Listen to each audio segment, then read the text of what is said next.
Bəzən sözün düzün deyirəm. Məni günahlandırırlar ki, dalca danışırsan, qeybət edirsən, çox qeybət edirsən.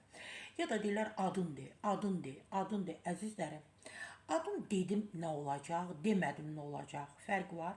Hadisə, olay baş veribsə, ad lazım deyil. Yəni bu yaşanır. Məsəl üçün, deyəcəm yenə də başlayacaqsa adındır. Bir müğənni qadın. Bu günlərdə oteldə əvvəl atanla görüşüb, sonra oğlunla görüşüb. Çünki pullar var.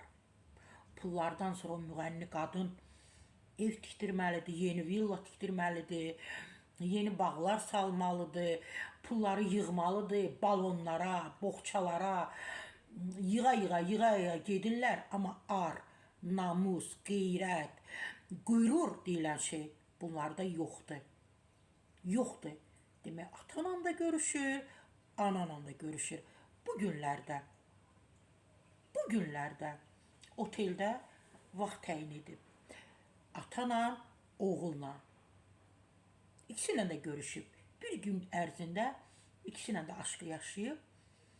Xırda pullarla yox, çanta, cüzdan dolu pullarla evinə, ailəsinə dönüb və deyib ki, toyda olmuşam, məni incitməyin, çox yorğunam, səsim batıb, əsəbiyəm.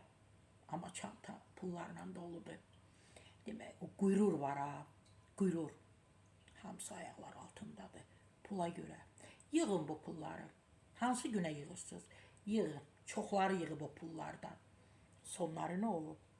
3 metr kəfən, 1 kilo pambıq, 1 metr uzunu, nə bilim, lap deyək 1 metrdə eni qəbr olub.